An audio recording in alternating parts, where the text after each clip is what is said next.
Mark Twain once offered a piece of advice that is, well, honestly, it's as brutal as it is brilliant. Yeah, it really is a He classic. said if the first thing you do each morning is to eat a live frog, you can go through the day with the satisfaction of knowing that that is probably the worst thing that is going to happen to you all day long. Which is, quite the mental image to start your day with. Right. It's so visceral. So I want you, the listener, to look at your desk right now, or, just think about your inbox. Are you staring at a swamp full of frogs? I feel like most people would say yes to that. Oh, absolutely. Like, do you feel completely swamped with work, just drowning in a sea of options and constantly feeling like you're falling behind no matter how fast you paddle? If you're feeling that tightness in your chest, Mhm. just thinking about your to-do list, you are definitely not alone. You are basically experiencing the defining crisis of the modern professional. Yeah. Because the fundamental problem we all face today is that there is never, I mean, literally never enough time to do everything you're expected to do. Yeah. And here is the harsh reality check that honestly, most people spend their entire careers running away from. You will never get caught up. Ever. Wow. Yeah, the river of tasks, emails, and responsibilities, it's just infinite. I mean, that is a terrifying thought at first glance, but I think it's also strangely liberating, right? Totally. Because if we just accept that we can't do it all, the game completely changes.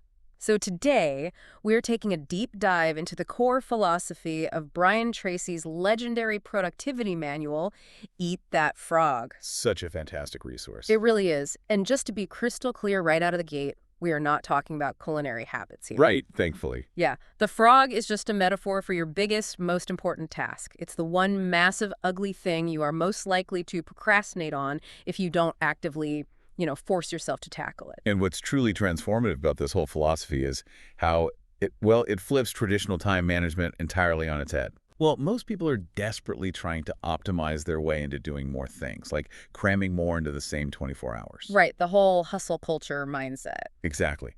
But because we live in an era of infinite options, your ultimate success doesn't depend on how fast you can check off boxes.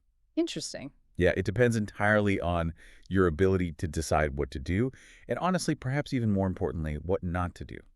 Which brings us to the mission for this deep dive. We're going to extract the, I'd say, 7 to 10 most powerful, life-changing ideas from this framework. Sounds good. We're going to explore how you can actually stop procrastinating, get significantly more done in way less time, and this is the wild part, literally rewire your brain chemistry for execution. It really is wild when you get into the science of it. Yeah. So let's just jump right into the deep end. Where does someone even begin when they are completely paralyzed by an overwhelming workload? Okay, so before you can even think about eating the frog, you have to know exactly what is on your menu. Right, because you cannot hit a target that you cannot see. So this brings us to the very first step of overcoming procrastination, which is achieving radical clarity. There's a concept Tracy talks about called setting the table. Oh, I really appreciate that imagery. Because, I mean, if you think about it, you wouldn't just walk into a kitchen and start indiscriminately throwing ingredients into a pot, just hoping a gourmet meal somehow comes out. No, of course not. You'd have a disaster. Exactly. You set the table, you plan the menu, you know exactly what the end result is supposed to look like before you turn on the stove. Right? Yet when it comes to our careers and our lives, so many of us just walk into the office kitchen and start throwing things. In fact, there is this staggering statistic from the source that always stops me in my tracks. Oh, the 3% rule. Yes. Only about 3% of adults have clear, written goals. 3%. It's crazy. And the correlation there is just astounding because that specific 3% accomplishes 5 to 10 times as much as their peers. 5 to 10 times. That's huge. Massive. We are talking about people of equal or even superior education, intelligence, and ability, right? Okay. And they are falling wildly behind simply because they operate in a constant state of ambiguity. Mm-hmm.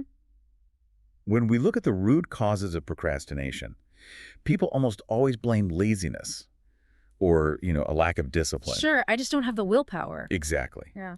But the primary culprits are actually vagueness, confusion, and what Tracy calls fuzzy-mindedness. Ooh, Let's unpack that term fuzzy-mindedness, because I think everyone has experienced that exact feeling. Oh, definitely. Like you're sitting at your computer, you know you have a big project due, but because the next specific action isn't clearly defined, you feel this massive spike of anxiety. Yep. So what do? You reorganize your digital files. Yes, you check your spam folder, you clear your browser cache. Exactly. Yeah. When you don't know exactly what you're aiming at, your brain naturally defaults to the path of least resistance. Right. It seeks out the easiest, safest task available, just to feel a false sense of motion. Hmm. An unwritten goal is essentially just a wish. It flutes in this abstract, emotional part of your brain. Mm-hmm. It had absolutely no physical energy behind it. But the moment you write it down, you crystallize it.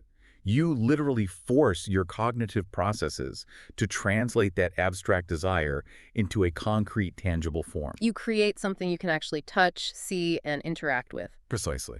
So to get us out of that fog, there is a very specific 7-step formula for setting and achieving these goals. And I really want to dig into these because this is where the theory becomes practice. Let's do it. Okay, step 1, decide exactly what you want. It sounds almost laughably simple, right? Right. But how many people are burning out doing low-value tasks because they haven't actually sat down with themselves or their boss to clarify what is genuinely expected of them? Far too many. There's a brilliant quote from Stephen Covey that perfectly encapsulates this. Oh, what is it? He said, "Before you begin scrambling up the ladder of success, make sure that it is leaning against the right building." Oh, wow. That's good. Right. Step 1 is all about ensuring your ladder is on the right wall. You have to have that potentially uncomfortable conversation with leadership to ask, what are the specific outcomes you are actually paying me to deliver? Yeah, getting that absolute clarity. Exactly. Yeah. And once you have that, step 2 is what we just discussed. Write it down. You absolutely must think on paper. Okay, so I know what I want, and I've written it down. Step 3 is where I think a lot of people freeze up. Set a deadline. Oh, yeah. People hate deadlines. They do, and if it's a massive goal, set sub-deadlines. But why is the deadline so critical to this specific process? Well, it comes down to human psychology and Parkinson's law. Which is the one that says work expands. Right. Work expands to fill the time allotted for its completion. A goal without a deadline has no real urgency attached to it. It has no definitive beginning or end point. So it's just kind of floating there forever. Exactly. Without a deadline, your brain recognizes that there is no immediate threat, no consequence, and therefore you will naturally, inevitably, procrastinate. The deadline creates the necessary friction to spark action. That makes total sense. You are basically manufacturing a sense of urgency. Yes, you have to. Okay, step 4. Make a list of everything you can think of that you're going to have to do to achieve your goal. And this isn't a one-and-done thing, right? You keep adding to this list as new obstacles or activities emerge. Right. You're just emptying your brain onto the paper, Yeah. getting it all out. Then, step 5, take that raw, chaotic list and organizes it into a comprehensive plan. How do we organize it? You organize by priority, meaning what is the most important element, and by sequence, what absolutely must happen first, second, and third. Visualizing the structure must make a massive difference in reducing that fuzzy-mindedness we talked about earlier. It's night and day. Once you can see the sequence, the anxiety drops significantly. Then we hit step 6, which is basically the ignition switch. Take immediate action, do something, do anything. Yes. There is this pervasive perfectionism where people want the plan to be completely flawless before they start. Oh, the analysis paralysis. It's so common. But an average plan vigorously executed today is infinitely better than a brilliant plan on which nothing is done until tomorrow. I love that. And that momentum really must be maintained. Which leads to step 7. Resolve to do something every single day that moves you toward your major goal. Build it into your daily schedule. Read an article, make one phone call, write one page. Just do not let a single day pass without forward motion. Because inertia is incredibly difficult to overcome once you let it set in. Exactly. It's so hard to start from a dead stop. You know, I always think about this whole planning process like grocery shopping. Oh, how so? Well, if you go to the grocery store without a written list, what inevitably happens? You buy way too many snacks. Right. You wander the aisles aimlessly, you get distracted by those end cap displays, you grab a bag of chips, some incredibly expensive cheese you definitely don't need, maybe a frozen pizza. A classic mistake. And you end up at the checkout with a cart full of junk food and absolutely nothing to make a healthy, cohesive dinner. So true. If you start your workday without a clear written list, you basically end up doing junk work. You wander the digital aisles of your inbox, your Slack channels, your social media feeds. That is a remarkably accurate analogy. I really like that. Thanks. And just as junk food gives you, a temporary artificial spike in blood sugar followed by a massive crash, junk work gives you a temporary illusion of productivity. Oh, that's so true. You feel incredibly busy all day, but at the end of the day, you experience that crushing realization that you haven't actually accomplished anything meaningful. You've just consumed empty professional calories. Empty professional calories. That's brilliant. So let's say you've avoided the junk food, you've set the table, you followed all 7 steps, you have this massive, beautifully written list of everything you need to do. But now you are staring at it and it has like 40, maybe 50 items on it. The sheer volume is deeply intimidating. How do you possibly choose where to start without just closing your laptop and walking away? This is where we have to shift gears a bit, from philosophy into mathematics. Specifically, the math of time and the famous 80-20 rule. Okay, let's hear the math. Before you can execute, you must plan.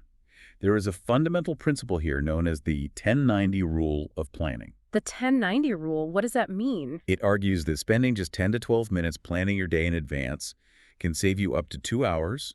That is 100 to 120 minutes of wasted time and diffused effort during actual execution. Wait, 10 minutes of upfront friction to save 2 hours of wasted time later? Yep. That is a 1,000% return on your time investment. You simply cannot ignore that kind of leverage. Exactly. You'd be crazy not to take that deal. And once you dedicate those 10 minutes to planning, you apply the Pareto principle, commonly known as the 80-20 rule. Which most people have probably heard of in some context. Right.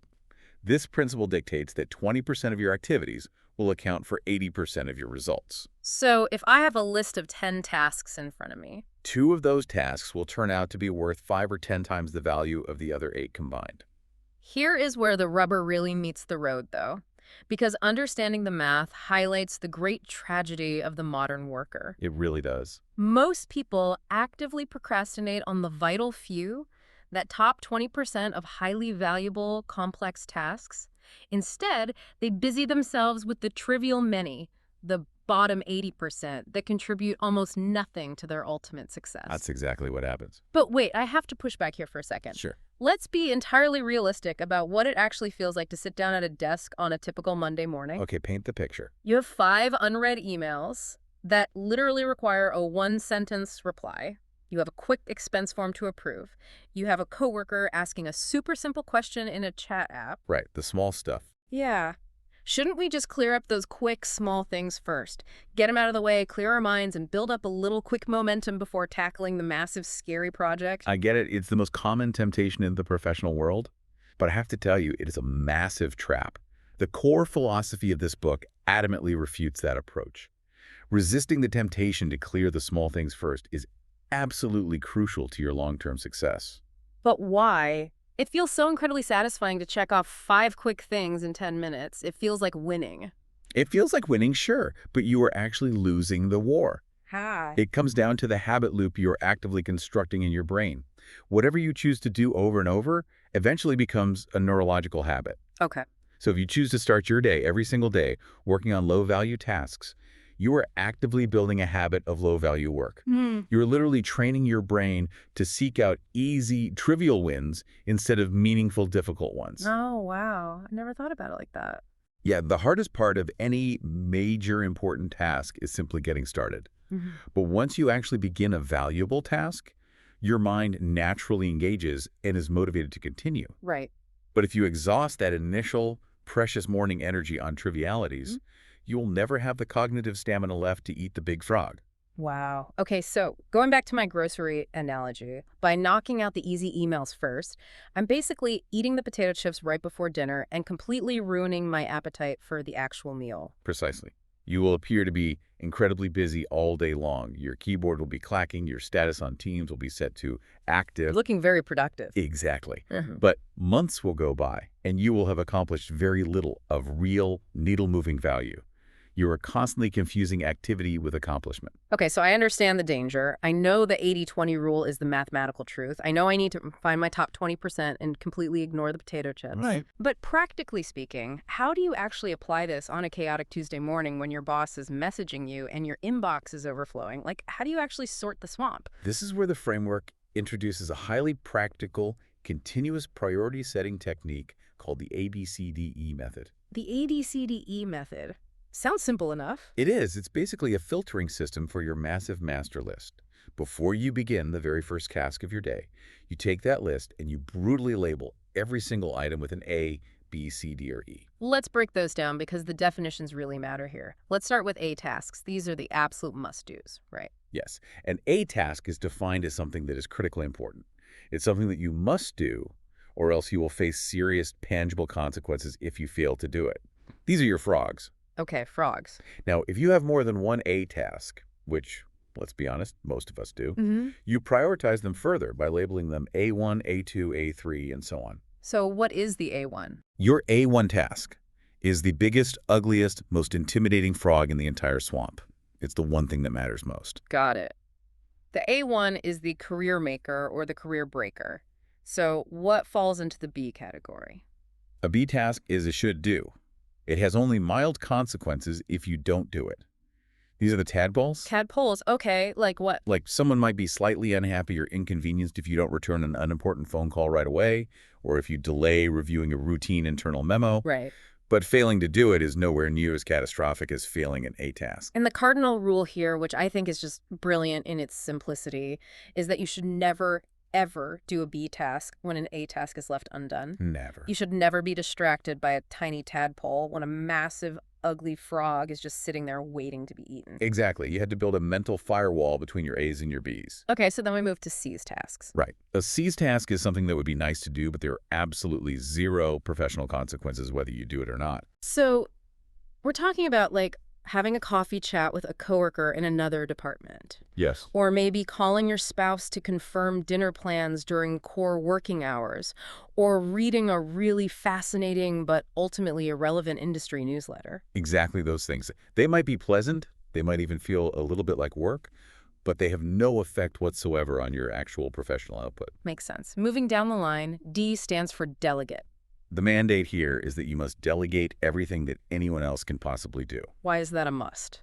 Because the entire goal is to free up maximum time for the A tasks that only you can do. No, I can hear a listener right now saying, well, that's great for a CEO or a manager, but I'm an individual contributor. I don't have a team to delegate to. How does D apply to them? That's a great point. Delegation doesn't always mean handing it to a subordinate. What else can it mean? It can mean pushing back to the person who requested it if it genuinely falls outside your scope of work.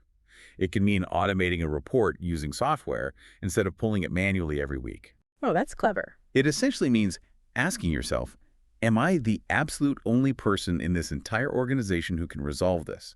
And if the answer is no, you have to find a way to redirect it. That is a great reframe. It's not just about managing people. It's about managing the work itself. Precisely.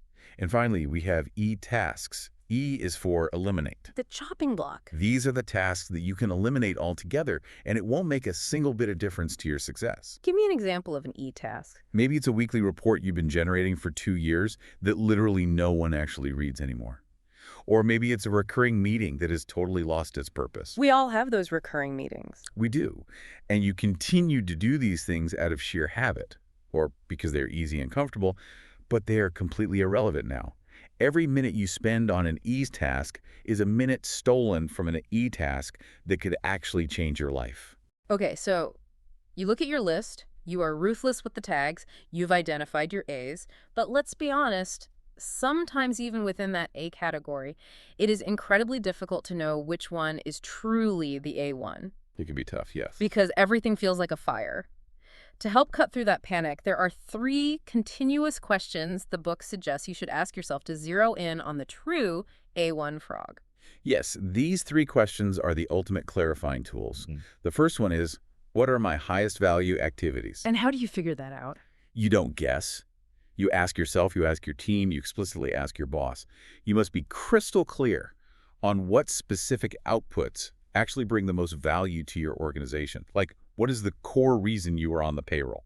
The second question, which I know is heavily influenced by the management philosophy of Peter Drucker, is just a game changer. It really is. It's what can I and only I do that, if done well, will make a real difference. I really want to emphasize the phrase only I in that question. Right. This is a task that if you do not do it, It simply will not get done by anyone else. You Yeah. cannot outsource it. You cannot automate it. Mm-hmm. But if you do it, and you do it exceptionally well, it actually moves the needle significantly for your career or your company. You have to actively locate that specific frog.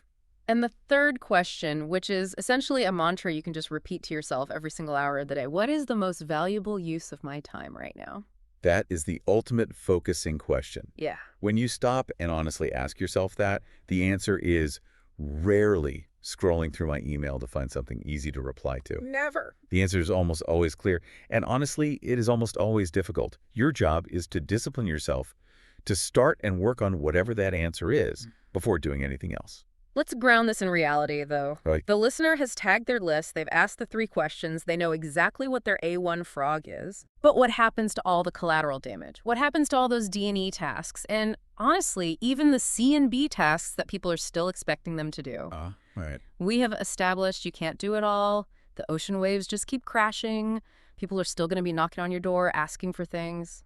This brings us to a concept that sounds completely counterintuitive, maybe almost scandalous in a traditional corporate environment. It's called creative procrastination. Creative procrastination. I have to admit, I kind of love the sound of that. It almost feels like you are giving me permission to be lazy.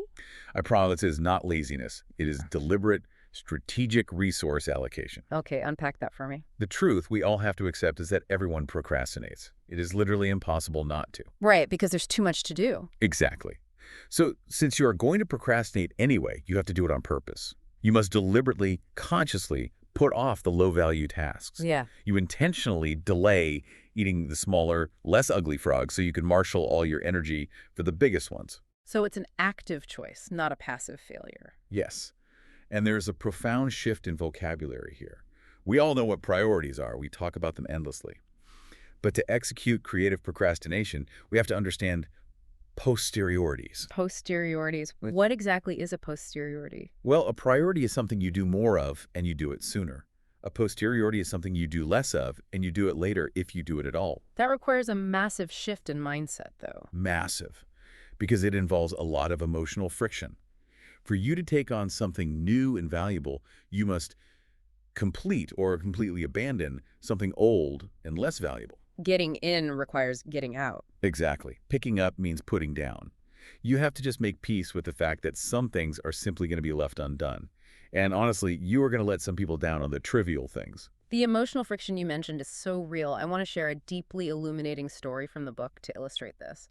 It's about a highly successful executive who played golf 3 or 4 times a week for 3 to 4 hours each time. Oh, right, the golf story. Yeah. And for a single man in his 20s, that might be a perfectly fine schedule. But over the years, his life evolved. He started a demanding business, he got married, he had 2 children. But he was still desperately clinging to his old identity, trying to play golf 3 to 4 times a week. And it was tearing him apart. It was causing immense stress at work and massive resentment at home. He was drowning because he absolutely refused to set a posteriority. He felt guilty dropping the golf games because he enjoyed them and they were just such a core part of his routine. Exactly. But he eventually had to face the harsh reality. He had to abandon the vast majority of his golf games to get his life and his sanity back under control. He had to deliberately relegate that C or E task to the bottom of the pile so he could focus on his A tasks, which in this case were his family and his growing business. The guilt associated with dropping tasks is exactly why so many people stay overwhelmed. And this connects beautifully to a highly effective analytical tool called zero-based thinking. Oh, zero-based thinking is phenomenal. It is the ultimate antidote to the, well, we've always done it this way trap. It really is. You look at every single activity, project, and commitment in your life, and you ask yourself one ruthless question.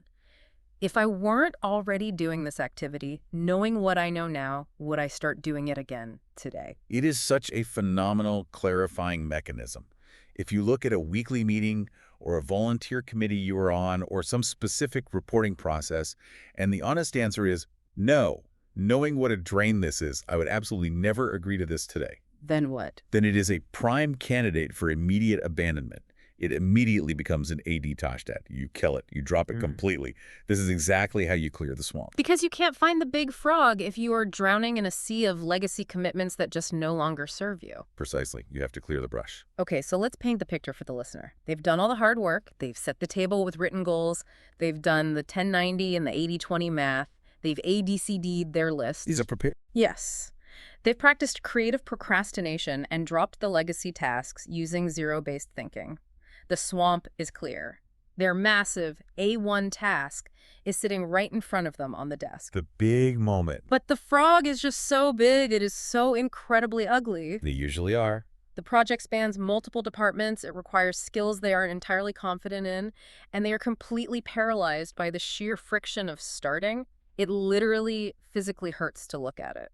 How do we overcome that physiological paralysis? Okay, so when logic fails, we have to hack the brain's natural mechanisms for execution. Hack the brain. I like that. A major reason we procrastinate on big, important tasks is simply that they appear too formidable to our primitive threat detection systems. Our lizard brain. Right. The brain sees a massive project and translates that into pain and exhaustion. It says, don't do that, you'll die. So how do we bypass the alarm? To bypass this alarm system, we use the salami slice or the Swiss cheese method. I'm getting hungry with all these food metaphors, but I do love how visual this is, the salami slice method. The logic is, you don't try to eat a whole roll of salami all at once. You would choke. You definitely choke. You cut it down to paper-thin slices. All right. Exactly. You lay out the massive task in detail, and you resolve to do just one single slice of the job for the time being. Yeah. You literally tell yourself, I am not writing the whole 50-page proposal today. I am only going to open the document and format the title page. Just the title page. Just the title page. Or, using the Swiss cheese metaphor, you resolve to poke just one single hole in the task. You approach it one step, one single oil barrel on the horizon at a time. It really reminds me of the digital friction we face. Your brain looks at a massive spreadsheet and sees hours of absolute boredom. Yeah, your brain hates it. But if you just tell yourself, look, I'm only going to label the columns and then I can stop, you somehow bypass the brain's resistance. You're just poking one hole. What's deeply fascinating here is the underlying neuroscience and brain chemistry that actually drives this behavior. We're tapping into a psychological phenomenon known as the compulsion to closure. Let's really dive into that because I think this is the core of the whole thing.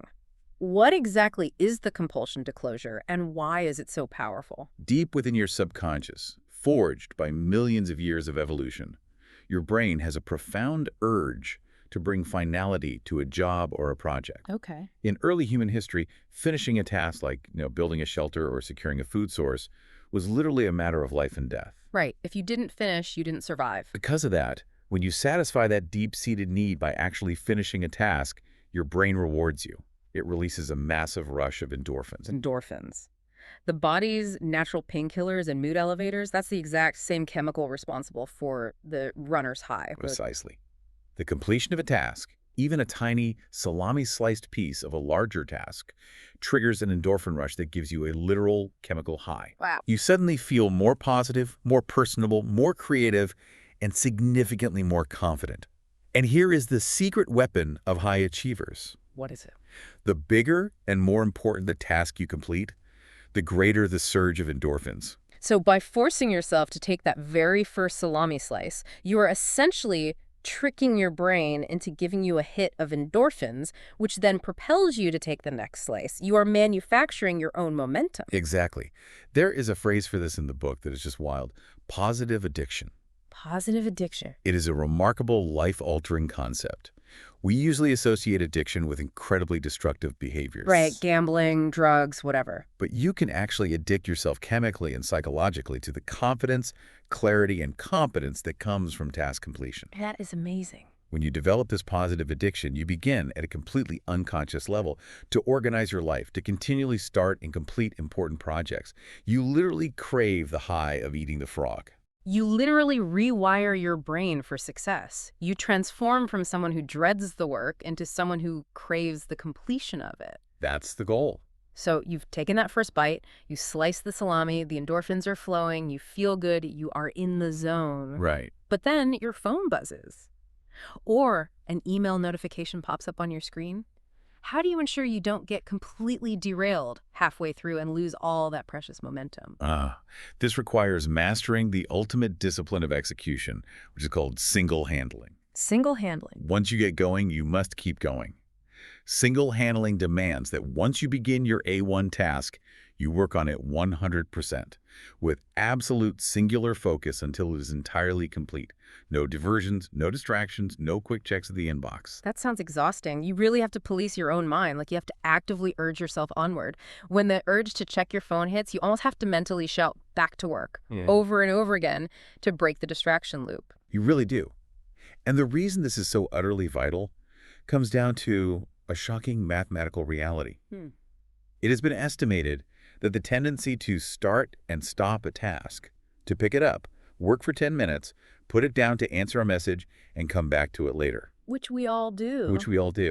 That habit can increase the total time necessary to complete that task by up to 500%. Wait, a 500% penalty just for context switching? Yes. That is completely unbelievable. Why on earth does it take so much longer? Think about the physics of momentum and inertia.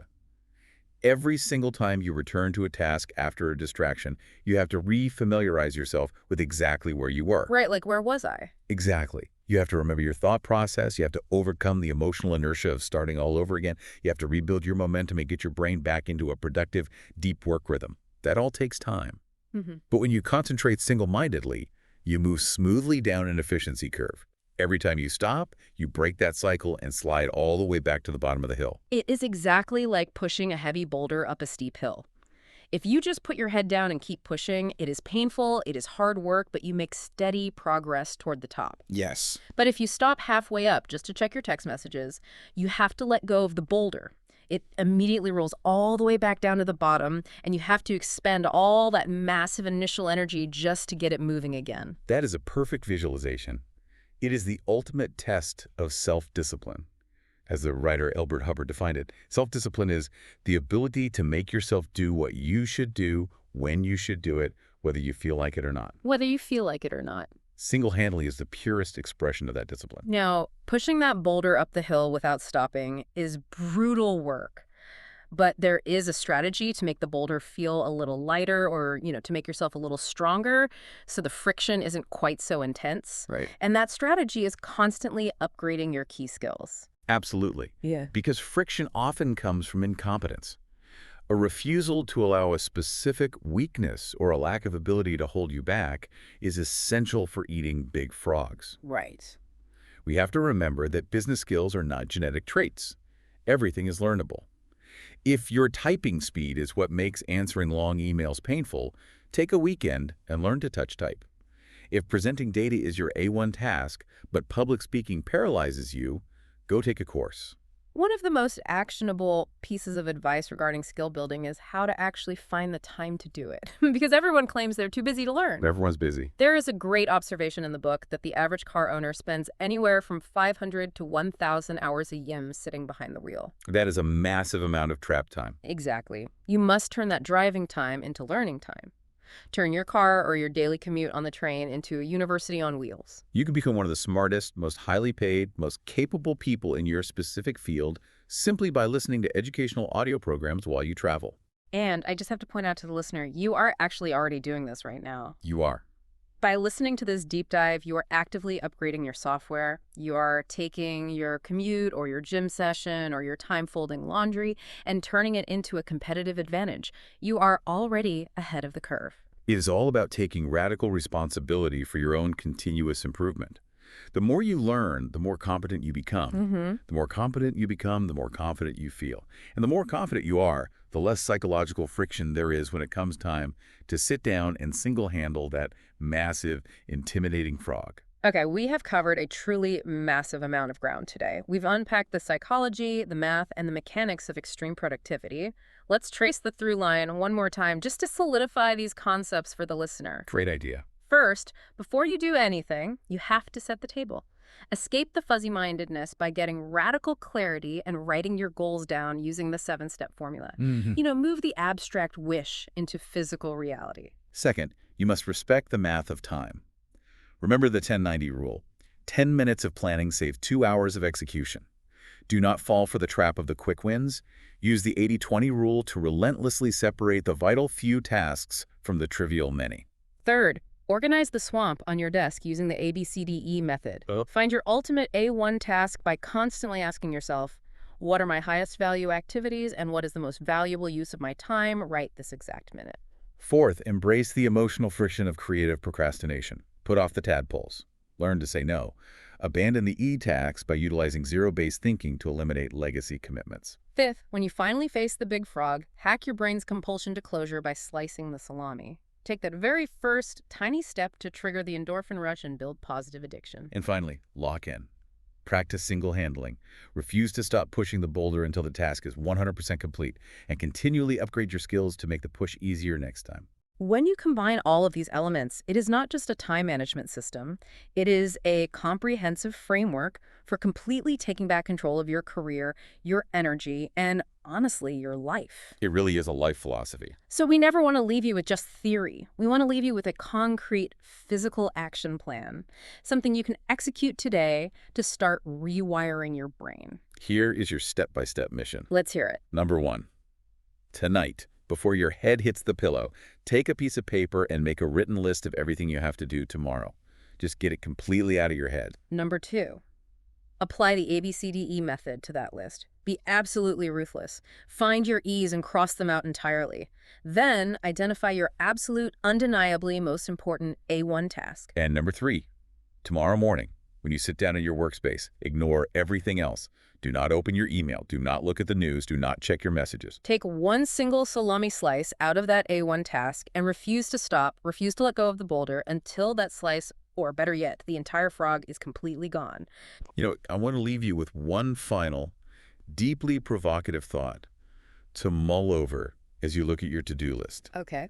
There is a concept from the psychologist Nathaniel Branden who defined self-esteem in a very unique way. He defined self-esteem as the reputation you have with yourself. The reputation you have with yourself, wow, that is hard. Because we spend so much time worrying about our reputation with our boss or our peers, but we completely ignore how we view ourselves. Exactly. And it is built entirely on your actions. Every single time you sit down and single-handle a massive, ugly frog, every time you push past the primal urge to procrastinate and check social media, you prove to your subconscious mind that you are the master of your own destiny. You build up an ironclad reputation with yourself. On the other hand, every time you cave, every time you give in to the trivial mini and eat the potato chips instead of the meal, you pull that reputation down. Yeah. So the ultimate question to ask yourself is, what kind of reputation are you building with yourself today? Are you the kind of person who tackles the hard, meaningful things? Or the kind of person who hides behind the illusion of busy work? Remember, that live frog is going to be sitting on your desk every single morning, whether you like it or not. It's always going to be there. You can stare at it, let it intimidate you, and let the anxiety ruin your day. Or you can take a bite. Because once you eat that frog, you can go through the rest of your day with the absolute satisfaction of knowing the absolute worst is behind you. Go eat your frog.